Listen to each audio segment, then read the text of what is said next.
পতিত স্বৈরাচারী শক্তি ভোটারদের মাঝে কৃত্রিমভাবে ভয়ের আবহ তৈরি করতে চাচ্ছে উল্লেখ করে তথ্য ও সম্প্রচার উপদেষ্টা সৈয়দা রেজওয়ানা হাসান বলেছেন, তাদের এই অশুভ তৎপরতা মোকাবেলা করতে প্রয়োজনে সরকার প্রস্তুতি বাড়াবে। আজ সচিবালয়ে সাংবাদিকদের প্রশ্নের জবাবে তিনি এসব কথা বলেন, জানাচ্ছেন নজরানা চৌধুরী। ত্রয়োদশ জাতীয় সংসদ নির্বাচনের ভোট গ্রহণের আর মাত্র বাকি 2 সপ্তাহ। নির্বাচনের প্রচারণায় মুখরিত সারা দেশ। রাজনৈতিক দলগুলো ভোটারদের দ্বারে দ্বারে যাচ্ছেন তাদের সমর্থন পাওয়ার আশায়। এ অবস্থায় রাজনৈতিক দলগুলো একে অপরের সাথে কথার লড়াইয়েও নেমে গেছে, চলছে পাল্টাপাল্টি অভিযোগও।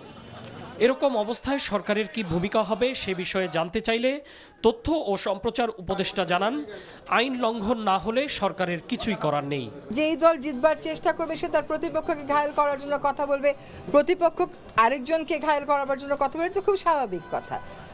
কোনো জায়গায় হয়তো ভব্যতা সভ্যতার সীমাটা রাখা হচ্ছে না, সেই জন্য সকল দলকেই দায়িত্বশীল আচরণ করতে হবে।